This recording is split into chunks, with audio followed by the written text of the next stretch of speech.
एक खबर आ रही है कि केरल के एक मेडिकल कॉलेज में नोटिफिकेशन इशू किया गया है, आदेश दिया गया है कि कॉलेज के प्रत्येक जो महत्वपूर्ण फंक्शन है उसके पहले कुरान पढ़ाई जाएगी। इसका मतलब मेडिकल कॉलेज में कुरान को प्रमोट किया जाएगा, इस्लाम को प्रमोट किया जाएगा। सवाल ये है कि क्या भारत का संविधान इसकी इजाज़त देता है? क्या भारत का कानून इसकी इजाज़त देता है? आखिर ये चल कैसे रहा? ये चल इसलिए रहा है क्योंकि भारत में माइनॉरिटी मेजॉरिटी का कॉन्सेप्ट चल रहा है।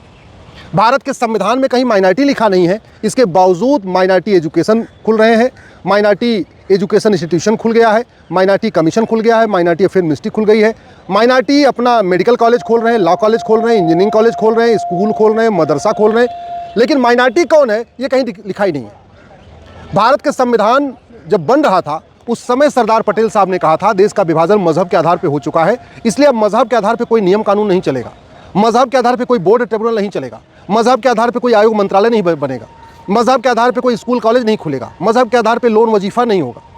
और 2005 में भी माननीय सुप्रीम कोर्ट ने बाल पाटिल केस में 3 जजों की बेंच ने कहा था कि मजहब के आधार पर जो अल्पसंख्यक बहुसंख्यक चल रहा है ये भारत की एकता अखंडता के लिए खतरा है।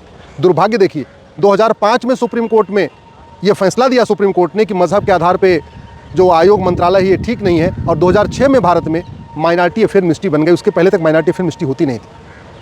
हमने जो PIL फाइल किया है, हमने यही मांग किया है कि भारत का संविधान का आर्टिकल 27 ये कहता है कि मजहब को प्रमोट करने पे 1 रुपये खर्च नहीं होगा, रिलीजन को प्रमोट करने पे 1 रुपये खर्च नहीं होगा।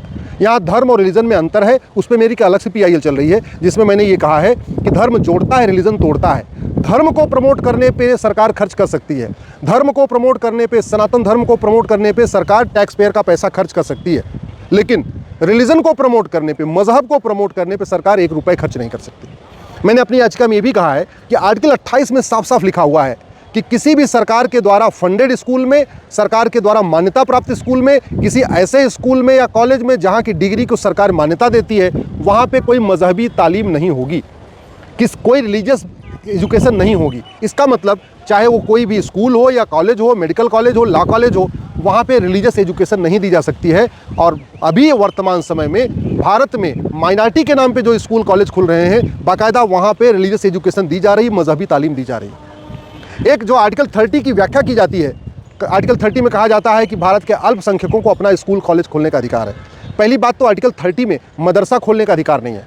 आर्टिकल 30 इसलिए बना था क्योंकि जब देश का विभाजन हो रहा था उस समय जो लोग भारत में थे उसमें कई लोग ये कह रहे थे कि हम पाकिस्तान नहीं जाना चाहते हैं, भारत में रहना चाहते हैं, लेकिन कल को यहाँ पे जो सरकार बनेगी हो सकता है हमें स्कूल कॉलेज न खोलने दे। इसलिए संविधान निर्माताओं ने आर्टिकल 30 में कहा कि आप अपना एजुकेशन इंस्टीट्यूशन खोल सकते हैं, लेकिन रिलीजियस एजुकेशन इंस्टीट्यूशन नहीं, यानी education institution, secular education institution, यानी आप इंजीनियरिंग कॉलेज खोल सकते हैं, लॉ कॉलेज खोल सकते हैं, मेडिकल कॉलेज खोल सकते हैं, यूनिवर्सिटी खोल सकते हैं, लेकिन वहाँ पे आप मजहब को प्रमोट नहीं करेंगे। इसलिए आर्टिकल 30 में स्कूल कॉलेज खोलने की जहाँ पे अनुमति दिया, उसके पहले ही आर्टिकल 27 में कह दिया मजहब को प्रमोट करने पे 1 रुपये खर्च नहीं होगा, और आर्टिकल 28 में कह दिया कि आप मजहबी तालीम नहीं देंगे।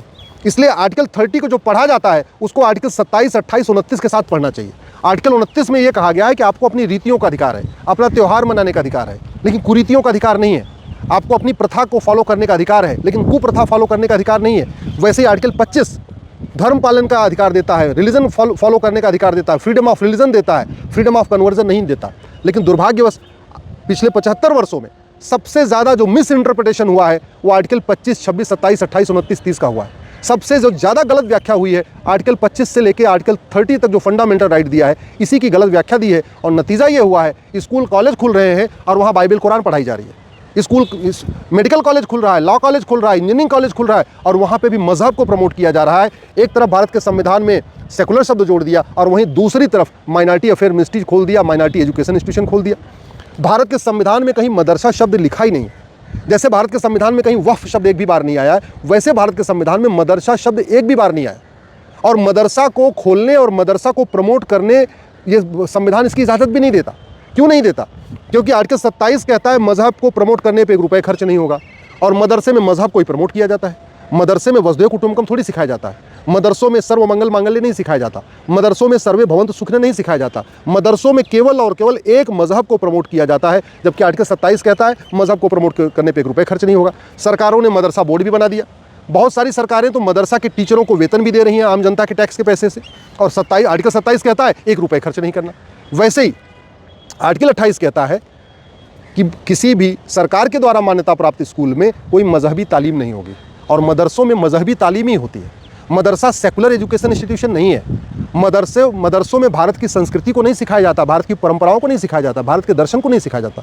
मदरसों में केवल और केवल विदेशी पंथ को प्रमोट किया जाता है, विदेशी तालीम को प्रमोट किया जाता है, विदेशी कल्चर को प्रमोट किया जाता है। भारत के कल्चर, भारत के त्यौहार, भारत की प्रथा, भारत के रीति रिवाज, इसको मदरसों में प्रमोट नहीं किया जाता। और आर्टिकल 30 में जो इजाज़त दिया है स्कूल कॉलेज खोलने की, उसके बदले इंजीनियरिंग कॉलेज, मेडिकल कॉलेज खोल के बाकायदा उसमें कुरान को प्रमोट किया जा रहा है, बाइबल को प्रमोट किया जा रहा है। मिशनरी स्कूल माइनॉरिटी के नाम पे एजुकेशन इंस्टीट्यूशन खोल के क्रिश्चियनिटी को प्रमोट कर रही हैं, और मदरसे माइनॉरिटी के नाम पे एजुकेशन इंस्टीट्यूशन खोल के बाकायदा इस्लाम को प्रमोट कर रहे हैं, जबकि भारत का संविधान आर्टिकल 27, 28, 29, 30 इसकी इजाज़त ही नहीं देता। इसलिए अब समय आ चुका है माइनॉरिटी मेजॉरिटी का जो डिवीज़न है इसको बंद कर दिया जाए। मैं बहुत जिम्मेदारी के साथ कह रहा हूँ। 1947 में देश का विभाजन मजहब के आधार पर ही हुआ था। मजहब के आधार पर देश बटा था और किसी आधार पर नहीं देश बटा था। 1947 का विभाजन जाति के आधार पर नहीं हुआ था। 1947 का विभाजन भाषा के आधार पर नहीं हुआ था।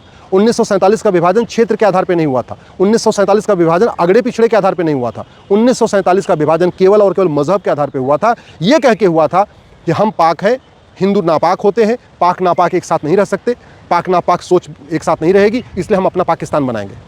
तो जब मजहब के आधार पर विभाजन हो गया, फिर मजहब को प्रमोट करने के लिए एजुकेशन इंस्टीट्यूशन क्यों खुलने जा रहे हैं? 2005 में जो बाल पाटिल केस में सुप्रीम कोर्ट के 3 जजों का फैसला आया, जिसको जस्टिस धर्माधिकारी ने लिखा है, उन्होंने भी इसकी चिंता जाहिर किया। उन्होंने भी कहा है कि जितना जल्दी इस देश में माइनॉरिटी मेजॉरिटी का विभाजन बंद हो जाए उतना अच्छा है। और मैं इस बात को कह रहा हूँ कि अगर ये माइनॉरिटी मेजॉरिटी का खेल जारी रहा, अगर मजहब के आधार पर नियम कानून चलते रहे, अगर मजहब के आधार पर बोर्ड और ट्रिब्यूनल चलते रहे, मजहब के आधार पर आयोग और मंत्रालय चलता रहा, मजहब के आधार पर लोन और वजीफ़ा देते रहे, मजहब के आधार पे स्कूलों को खोलने की परमिशन देते रहे, मजहब के आधार पे law college, engineering college, medical college खोलने की परमिशन देते रहे, तो भारत में बहुत विभाजन बढ़ेगा, विभाजनकारी सोच बढ़ेगी। इसलिए अब समय आ गया है कि संविधान की ठीक से व्याख्या किया जाए, माइनॉरिटी मेजॉरिटी के खेल को ख़त्म किया जाए, और अगर माइनॉरिटी मेजॉरिटी ख़त्म नहीं कर सकते तो कम से कम माइनॉरिटी को डिफाइन किया जाए। माइनॉरिटी का मतलब ही होता है अल्पसंख्यक, मतलब जिसकी संख्या नगण्य हो। जो यूएन की डिफिनीशन है, एनी ग्रुप और community which is socially, economically, politically non dominant and inferior in population, यानी वो समुदाय माइनॉरिटी कहलाता है जिसका कोई सामाजिक वजूद न हो, जिसका कोई आर्थिक वजूद न हो, जिसका कोई राजनीतिक वजूद न हो, और जो संख्या में नगण्य हो। जिस कम्युनिटी की जनसंख्या कुछ 100 होती है, 500, 1000, 2000, 3000, कुछ हज़ार होती जिसकी जनसंख्या, उसको माइनॉरिटी कहते हैं। या चलो देश भारत बहुत बड़ा है, तो जिसकी संख्या 1 लाख, 2 लाख, 3 लाख, 4 लाख, 5 लाख है, उसको माइनॉरिटी का दर्जा मिल सकता है। माइनॉरिटी की यूनिट कभी करोड़ नहीं होती, माइनॉरिटी की यूनिट 1000 हो सकती है, माइनॉरिटी की यूनिट लैक्स हो सकती है, लाख हो सकती है, लेकिन माइनॉरिटी की यूनिट कभी भी करोड़ नहीं हो सकती। और वैसे भी भारत में 9 राज्यों में तो हिंदू पहले ख़त्म हो चुके। मेरी PIL चल रही सुप्रीम कोर्ट में। अगर डिस्ट्रिक्ट वाइज देखिए तो 800 जिलों में 200 जिलों में हिंदू पहले ख़त्म हो चुके हैं। तहसील के हिसाब से देखिए तो 6000 तहसीलों में से 1500 तहसीलों में हिंदू पहले ख़त्म हो चुके हैं।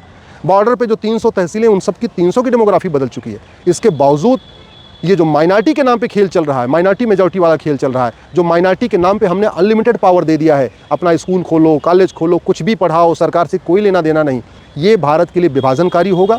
1947 में विभाजन हो चुका है।